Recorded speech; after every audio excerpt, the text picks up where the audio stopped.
Hello, everyone. What's up? And welcome back to the Capital Stack. So I'm super excited for today's show because we're going to dig deep into some of the myths that come along with, how we've been sort of wired and pre-programmed to think about money, think about wealth. We'll dig in a little bit on tax strategy, but I'm just super excited to introduce our featured guest for today, Stephani Walter. How are you doing today, Stephani? Oh, great. Thank you so much for having me. Absolutely. Thank you so much for being here. So Stephani is the CEO of Erbe Wealth. She's a capital raiser, syndicator, and an author of her new book, Shattering Money Myths, How the Wealthy Invest. So a very, very important topic. Stephani teaches professionals to unlearn what most of us have been wired to think about money and re-educating people on attaining lasting wealth. Very important key word there, lasting wealth. She lives with her husband and young son in beautiful Colorado. So, Stephani, with that, why don't you kind of fill in some gaps on your journey and sort of what brought you to this space? Oh, gosh. Well, I think I started just like most people. I graduated from college, went straight into W-2 world and stayed in there for quite some time, 8 years. Around that same time, I bought my first house. I had an interview with my boss at the time who said I was doing the best job, very best in my field and kind of where they saw me going within the company, and just saying you did so well, you got a 2% raise. And I went home that night and just sort of, thought about that and what did 2% look like over the rest of my life, and talked to my dad who was an entrepreneur, and he's like, you've got two choices: either stay, they've already told you, what they envision for you with the company, or leave and strike out on your own, create your own company, and really what you create is up to you at that point. So the very next day I went and gave my 2 weeks notice. That's all right. Well, so it's something he gave you sage advice there, though. I share that with people as well. Is that, listen, at some point, when you're working for an employer, you do have the opportunity to get a fairly decent view of where you'll be in 5, 10, 15, 20 years, because you can look, to your one up or your two up, your senior manager or whatever it is, and you get a fairly decent sense of if everything goes your way, how you might turn out. And so I share the same thing. It's like, listen, once you have that perspective, it's now you have yourself. I don't want to say to blame, but it's now up to you to determine whether that's what you want to do, or strike out on your own and chart your own course to where the sky's the limit. And so that's very wise advice that he gave you there. Yeah. And then shortly after that, I started an insurance agency. That was my kind of ticket to felt like to get where I wanted to be. So I started my business in 2005, and that grew the agency pretty big. And then but I'd always loved real estate. Real estate always kind of made sense to me. I didn't have a lot of education, but it was sort of my goal to buy a single family home, every year, every other year. And so I just did that in the Denver area. And then we got to in 2016, I was invited to a boot camp where I could learn how to invest in apartments. And that's when I first heard the concept of a syndication, which I'm sure your audience is familiar, is basically buying a piece of commercial property that no one could do on their own. And I was just kind of sold on that. I signed up for an education program that took about 2 years to learn the ins and outs and all that, while I still had my business. And then I did my first syndication in 2018. It was very stressful and hard. And I decided after doing that, I never wanted to go through syndication by myself. I hooked up with a partner that we had real complementary skills. He's very good at details and finding a deal and negotiating the deal and all that stuff. And I love raising money. The person that my partner is shy, doesn't like to talk to people.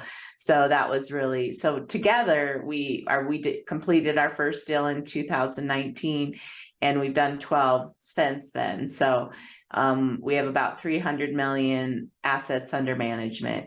But during this process, I got to know a lot of my investors, which is something I love about what I do, is you get to work with who you want to. But these investors, some of them are very, very successful and very wealthy, and some of them are just kind of working their way to getting there. But I learned a lot from a couple key investors that were willing to share, because looking at their finances, I noticed they were doing different things than what I was doing. And I started to take notes of that.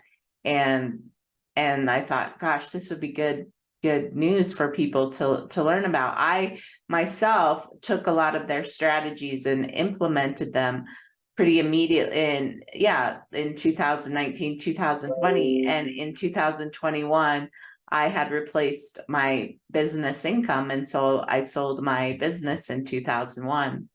And now my passion is really just talking to people about some of these myths and teaching people how they can get to the next level in their wealth building. That's very, very powerful. There's some things that I'd like to sort of highlight in there. The first thing is, although I know it's been a couple of years, but I certainly would like to congratulate you on a successful sale and exit of your business. There are a lot of people who spend the time to build a business, but they might not always get to the point where they can comfortably sell and sort of go up even farther up from there. So certainly applaud you for that.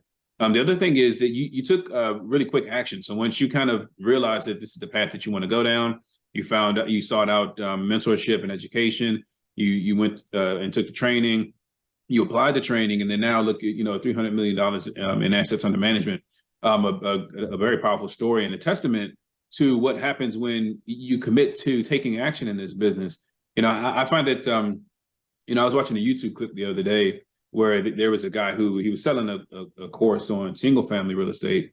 And so he highlighted a very recent, for anyone who's sort of been paying attention to the syndication space, there's that 3,200 plus unit foreclosure in Texas. And so this guy was highlighting that as this is what happens with syndication deals.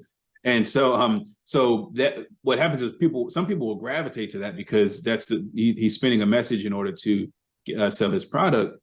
But I find that it's very rare that you have people who will seek out education, take action on that education, make sure that they're getting the right information in the way that you did.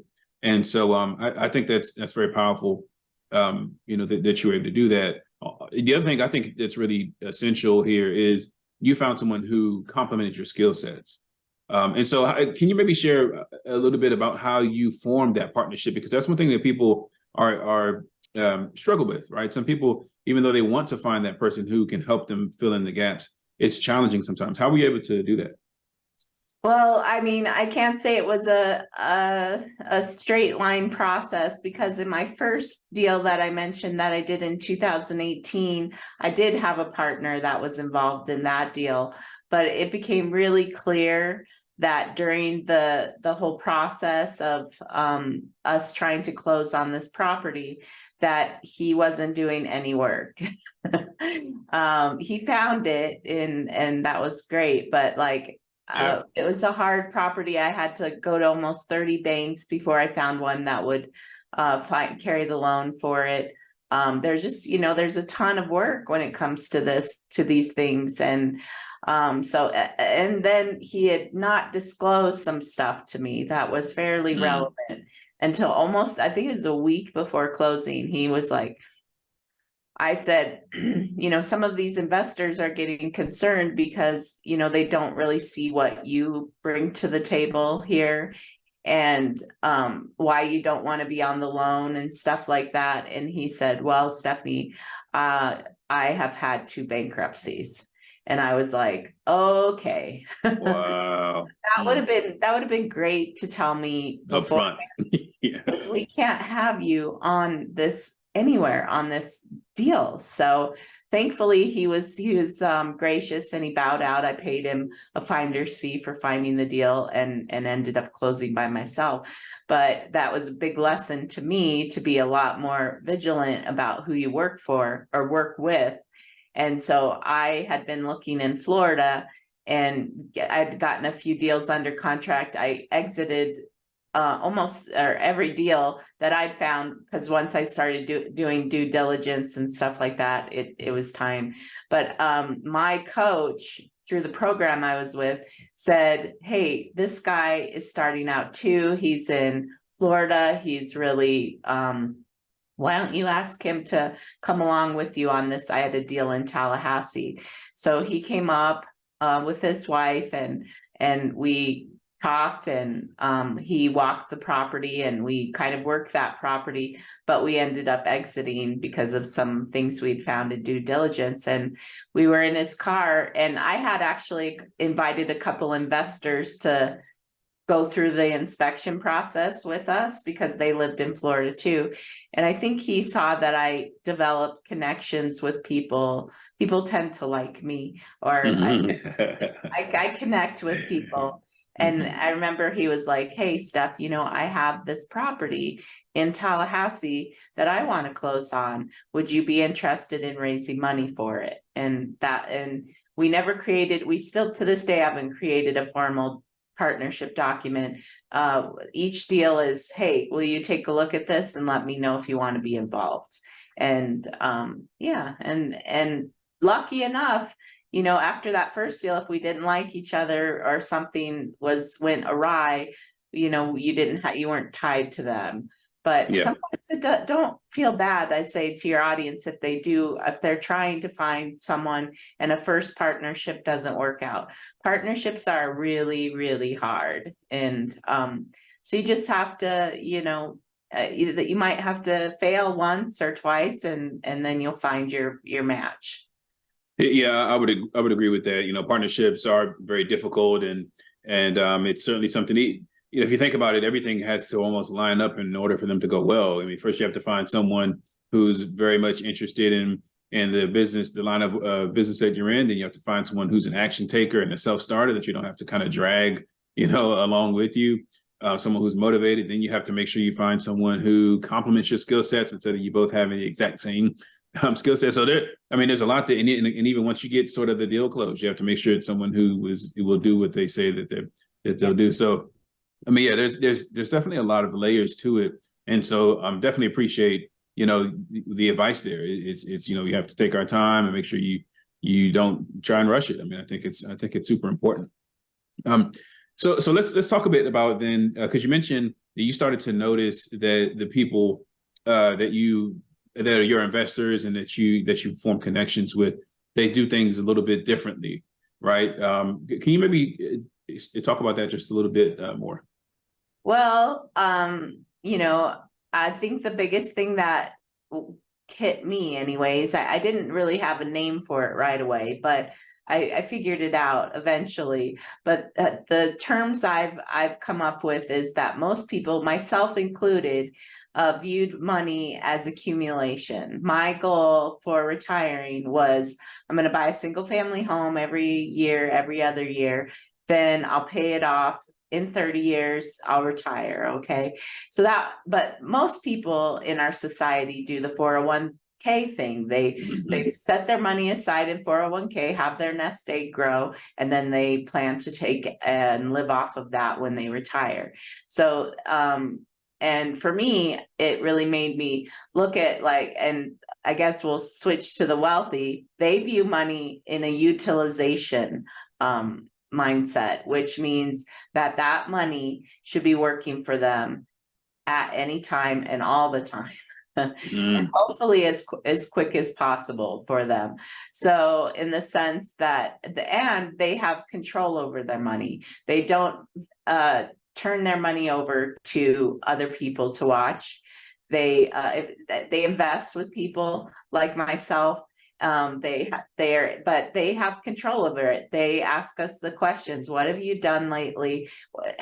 What's your experience about, so they vet the companies, which isn't very hard to do, but they they tend to, not to give away control of the money, which unfortunately, I think a lot of people do now. And also they truly diversify. And when I say diversify, I'm not talking about in the stock market diversification. I'm talking they invest in real estate probably consistently.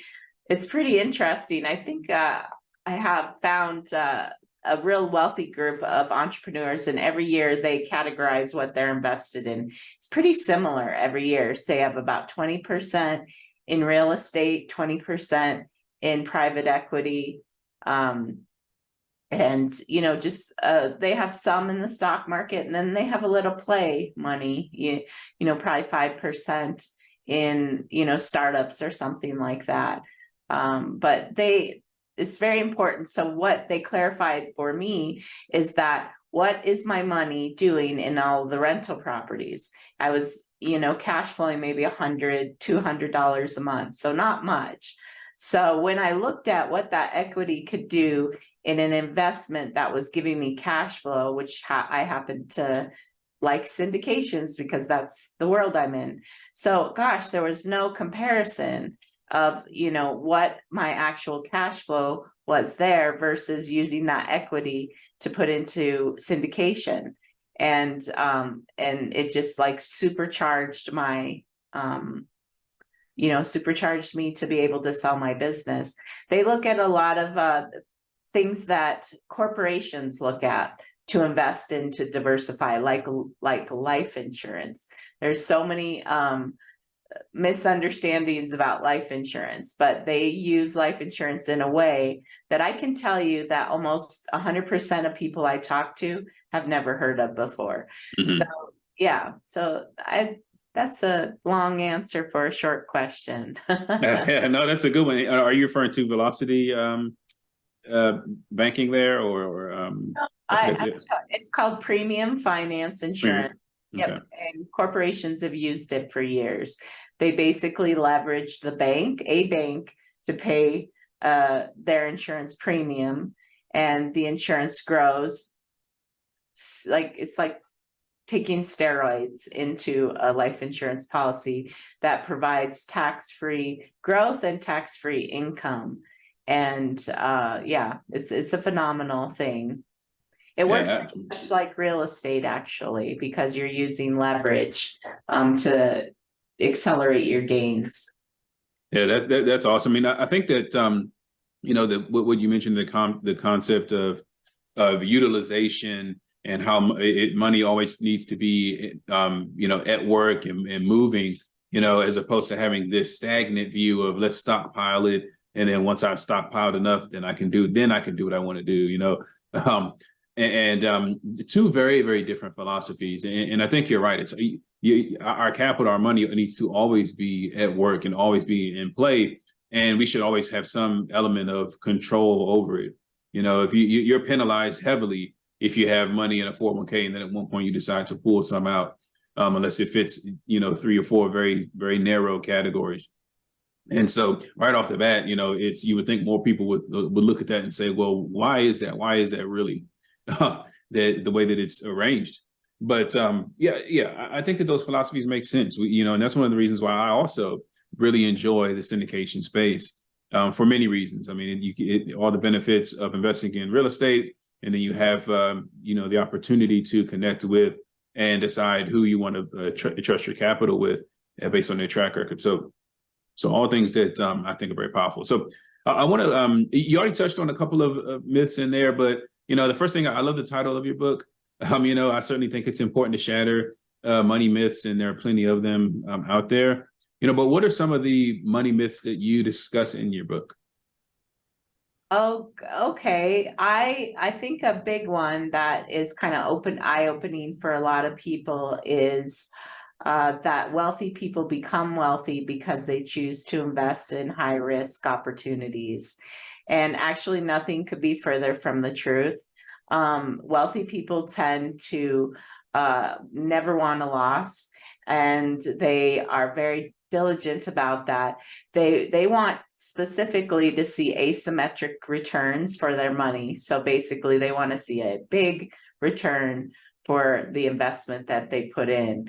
They very much subscribe to Warren Buffett's rules of investing, which is rule number 1, never lose any money. Rule number 2, never forget rule number 1. And in my book, I give examples of, if you lose 50% in the stock market, most people you ask how much would they have to make to just get back to where they are before, they think it's 50%, when in fact it's 100% a return that they would need to get. So when we have these large drop-offs in the stock market, it can take, sometimes it could take a decade to get. I've talked to people that lost money in 08, 09, and they're still, it just extended their retirement years out because they had to work longer. Yeah, no, that's an excellent point, and it's even potentially more than 100% when you factor in the opportunity cost or the opportunity loss in the meantime, right? Of kind of trying to build back up to where they were before. And so, who knows? I mean, we're in a period now where I do believe some of these things are starting to be challenged a bit, but the level of awareness is still not there. So, who knows how things will go in the future. One thing that you mentioned earlier that was interesting as well is capital allocation. There's a report called the Wealth Report. I forgot who puts it out. It might be Knight Frank, I think, or something like that, where their breakdown is almost identical to what you mentioned there, percentage wise. And so you see that every year. I've been reading this report for the past maybe 4 or 5 years. And that breakdown is always the same. And this is an international report. So it really gives you kind of a view into the minds of what the ultra wealthy, the wealthy, what they're doing with their capital, what their philosophy is. And so what are your thoughts then on, people who mimicking that and doing that regardless of where you are? So even if you're not the wealthy, ultra wealthy, is that a good strategy to implement regardless of your position? Yes. I mean, I think that I work with investors all the time that are, on their way, but not quite there yet. And they ask me what I should do. If they can't qualify for a syndication, I, challenge them to look for other ways in which their money can really grow for them. Either in just investing on their own in single family real estate, just starting to get some equity, starting to build your equity and then use it smartly. Put it into vehicles like, something that a lot of people don't understand is the life insurance options, and how that's a solid part of the wealthy people's portfolio. So people ask why do they do that? Because it's consistent, and they do it because they can put as much money in as possible. They're not limited like the Roth IRA is, and the money, and it needs to be structured by a person that knows what they're doing, not your farmer's agent like I was. I wasn't aware of these strategies, so you have to work with someone that understands what you're wanting to achieve, and these, I think, outperform almost every other. I mean, they're similar to syndications, but yeah, they grow double digits consistently for people, and it's liquid, like you say. So once you build up some value in the policy, you can pull the value out and invest in a syndication. I just say to do something because almost probably 100% of people are invested in the stock market. But where I find the opportunity for people is if you've left your job, which it seems like no one works at the same job forever, and you have an old 401k that's just sitting. It's probably everyone. I talk to a lot of people and they're like, it just stays the same. It never really goes up, never really goes down. Well, that's because of the fees that you're being charged. And you don't know. Most people don't even know that it's allocated, where it's allocated. Yeah. It should be if you're going to keep it there, it should stay in index, low fee index funds. But what you can do with that is take some of the control back that we're talking about.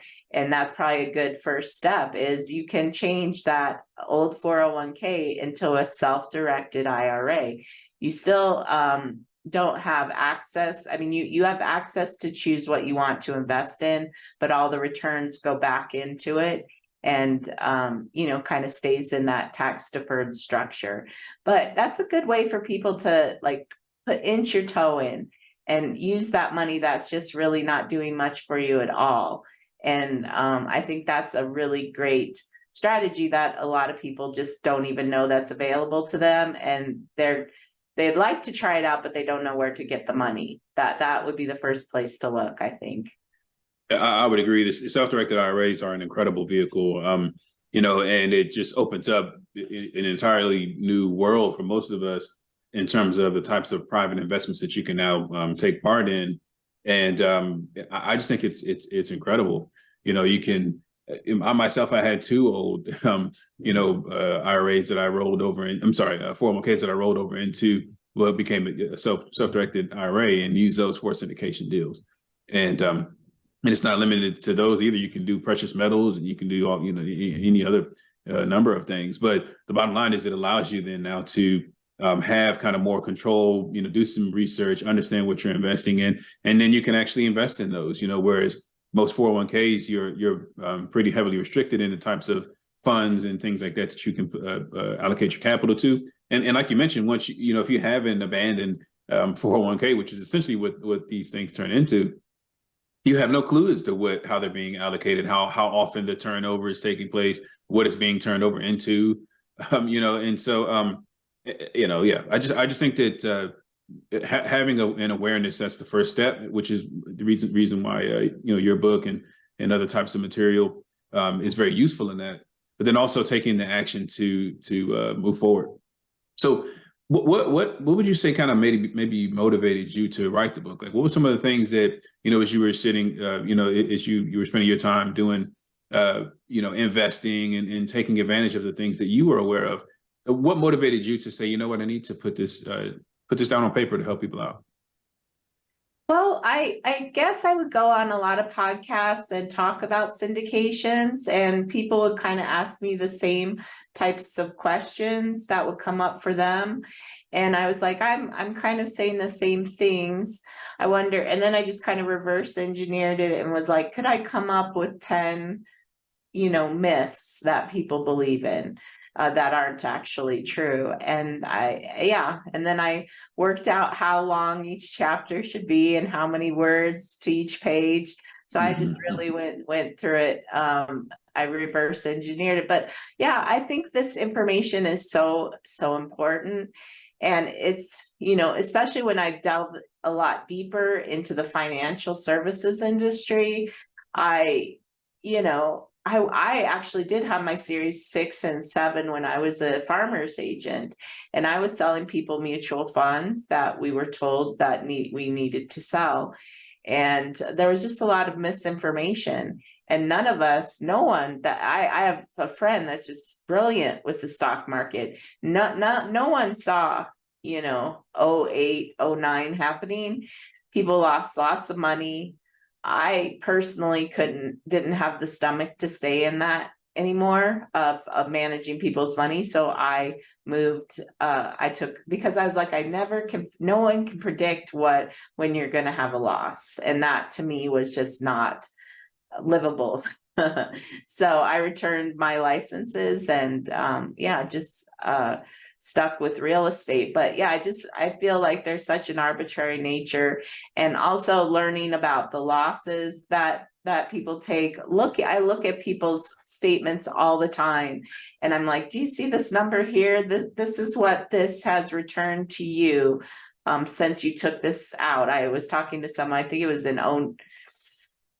she had invested with someone, I think it was for 15 years, and she averaged 4.19. Oh, wow.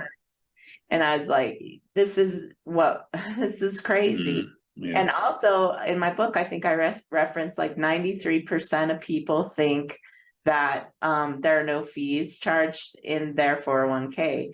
which is pretty amazing because I do the same thing. I run numbers for a person that's getting 1% fees, 2% fees, and 3% fees, and seeing what that does to their retirement over time.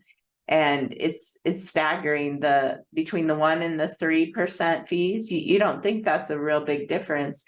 It can mean working another decade in their job. It's very significant. So to know what the fees are, and even if you ask, I think what kills me is it's not very straightforward. You could talk to a financial planner, they'll say, oh, this fee has less than 1%, 1% charges in it. And I'm like, okay, because they'll come and ask me, I'll say, go to your prospectus of this fund, go to the last like 40 pages where they go over every fee that's charged on top of that. So it's just, it's a big hurdle to overcome, to question the financial industry, because they do what banks have traditionally done. They want to hold your money. They want to hold it for as long as possible.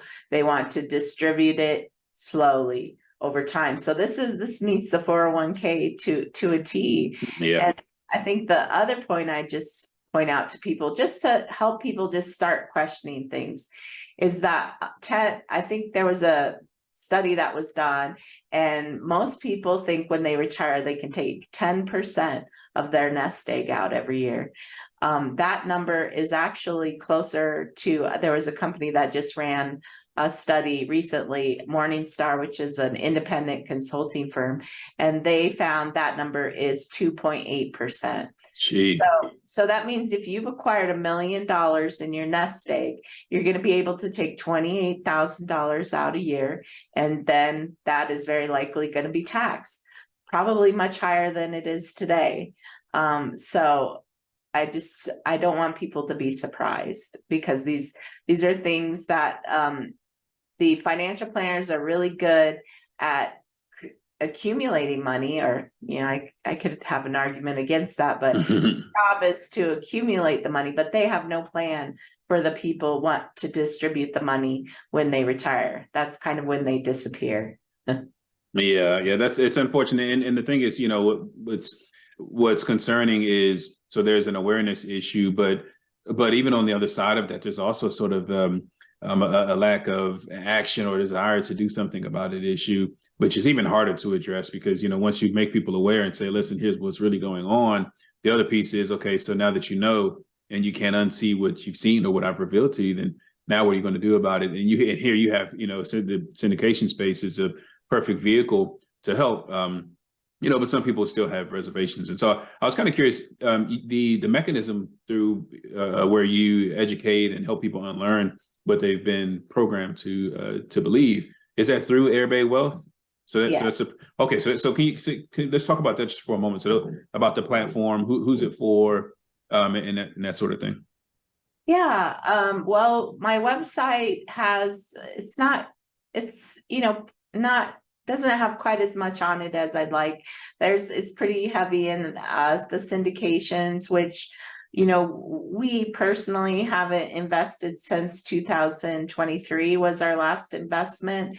And we're just going to kind of wait it out and see, what's going to happen if there's going to be some opportunity at the end of this year or next year. That gave me time to write my book. So you can go to my website and download the book. And that will get you started. There's lots of stuff on my website to look over, but it's nice to just, talk to the investors that come to my website, just to hear what they think and what they're looking for. And I just help people, try to, get a plan in place. And that's really my passion right now, is just, the people that really like what you're saying want to take action, because there's lots of people that don't. But people that truly want to take action and change, the trajectory of their retirement. I'm happy to talk about those things. No, that's incredible, because that education piece is huge, right? And actually, I think that on the kind of the topic of connecting with people and even raising capital, education is a big piece of that, because, making sure that your network and the one, whether they are sort of retail investors or higher, or come from a different source of capital, whether it be high net worth or even institutional or what have you, making sure that they're educated in not just the business, but also who you are and how you operate. And those things, in my opinion, are very important, as syndicators. I think that's just kind of how that's one of the best ways to make that connection and let it be sort of this genuine relationship that you build with your people. So kind of what's next for you then? So you, at the moment, you're like many of us are trying to see which way the market's going, and what's kind of next for you and your partner. Yeah, that's what we're waiting for, just kind of to see what's going to happen. There's quite a lot of people that say that they think at the end of this year or the beginning of next year. There's a lot of people tied up with bad rates now that they didn't lock in. They didn't think to lock them in. So now they closed on a deal where they had a 2% interest rate and now their interest rate is 8%. Well, they can't perform for their investors as they thought they could. There's probably not enough equity in the property to refinance. So these people are going to have to sell. Now, how many there will be, I'm not sure, but definitely there's going to be some opportunity in all asset classes for people that just didn't think to lock down long-term debt when they bought these properties. Yeah, that's right. And of course, we're talking about bridge debt not being de-risked by an interest rate cap, right? And so now, out of curiosity, during times like this, because these are sort of once in a I don't know, maybe 10 or more a year type of occurrence. Do you think that someone should sort of maybe broaden their buy box a little bit? Only ask that because, one of the fundamentals, you mentioned Buffett earlier, and one of his, points was always to buy below intrinsic value if you can. And so, naturally, there might be a lot of opportunities for that now. Would you say that that's a good strategy to sort of even stretch the buy box a little bit to maybe pick up something that you might otherwise might not, but what are your thoughts on that, just generally speaking? Yeah, for sure. I believe that, that's been our philosophy between the two of us, is that we want to have a good deal. At the end of the day, we never, thank God, we never had the philosophy of buying and knowing the appreciation would come when we start moving around the parts and running the property. We always had to fundamentally make the money on the buy. And then what came after that was, fixing the problem areas in the property, and then, getting a good rate of return for our investors. So if you do that, you can't really go that wrong. But I do predict in the future, it's probably going to be the hold times. We've seen hold times for us. We're selling 3 properties this year within the next couple months, and those have all been held for about 3.5 years. I think in the future the hold times will probably be a little longer, maybe 5 to 7 years, to achieve what we were able to do just a few years ago because of the opportunity of interest rates being what they were. Yeah, I would agree with that. I think that, in my view, I think that maybe in the absence of a significant discount to intrinsic value, I would agree. We're looking at, longer hold times. I looked at, it was a virtual summit that I attended several months ago, and there was a quick kind of catalog of the certain operators' recent performances. And they looked at some 11 deals, and I think all of them had a 5-year projection or a 5-year hold. But all of the deals that they surveyed sold within, I don't know, in less than 3 years. And it's like that. Those times, they'll at the very least they'll be put on hold. So, yeah. But okay, so this has been good. Stephanie, we're kind of getting close to close, but I did want to ask. So if there is an investor, a potential investor, or even someone who is obviously anxious about sort of the times that we're in, they want to make sure that their retirement is pretty well covered, and they want to unlearn some of the things that they've been programmed to learn. What's something they can do to take action and maybe even pivot so that you can set them on the right wealth journey? I think, those are ideal people to, for me to talk to just determine, where they are and what their goals are. Because people I talk to, most of my clients are actually 45, 50 years old, and people think, oh, that's too late for me. But it really isn't if you, have your mindset changed and stuff and have goals put into place and use some of these strategies that we're talking about. But yeah, I'd say at the very least, take my book, which is I'm offering for free right now on my website. And that's a real great, great compilation of, I think, a lot of things that people are not taught about finances. And I'd say, take control of, take control. Don't be satisfied with just having all your money, managed, and you don't know where it's going. You don't know what it's invested in. And just look at some of these alternative strategies with people that, have experience and know what they're doing. Yeah, absolutely. Absolutely. And the name of the book, again, is Shattering Money Myths, How the Wealthy Invest. And so I'll include links to that in the show notes. But so if the listeners wanted to hear more about you or kind of follow you, how can they do so? They can go to my website, which is www.erbewealth.com. All right. Sounds good. Well, Stephani, once again, just thank you so much for adding value here. And I've learned some things and listeners have as well. So thank you once again for your time. Thank you for having me.